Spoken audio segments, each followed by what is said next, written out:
আদিবাসী single অভিযানের ডাকা বন্ধে কলকাতাগামী তেভাগা এক্সপ্রেস আটকে দিল সিঙ্গেল অভিযানের সদস্যরা। স্বর্ণধরমকোট চালু সহ মোট 6 দফা দাবিতে আজ 30শে ডিসেম্বর ভারত বন্ধ এবং চাক্কা জ্যাম অভিযানে নেমেছে আদিবাসী সমর্থকরা।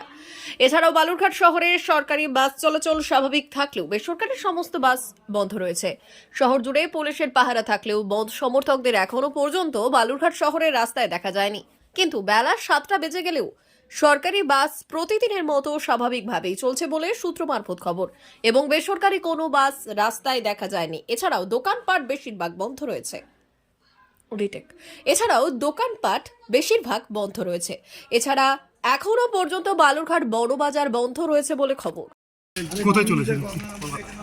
কলকাতা দরকারি কাজে তো? পরীক্ষা আছে কালকে। আচ্ছা আচ্ছা মেন্স পরীক্ষা আছে।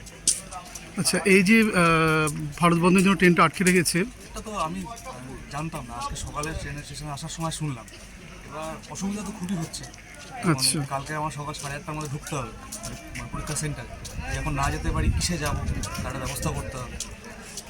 দেখা যায় যদি আমাদের কথা শুনে উঠে যায়, কথা ভেবে ওরা। আচ্ছা, এই যে আদিবাসীরা বন্ধ রেখেছে, এটাকে আপনি কতটা সমর্থন করেন? দেখুন, আমি কারণটা তো আমি জানি না, আমি খালি শুনতে পেলাম সকালবেলা যে বন্ধ রেখেছে। কারণ না জানা পর্যন্ত সমর্থন বা অসমর্থন কিছুদিন করতে পারি। ঠিক আছে, আপনার নাম? আমার নাম Dipayan. Thank you. Bureau report, উত্তরের প্রহরী।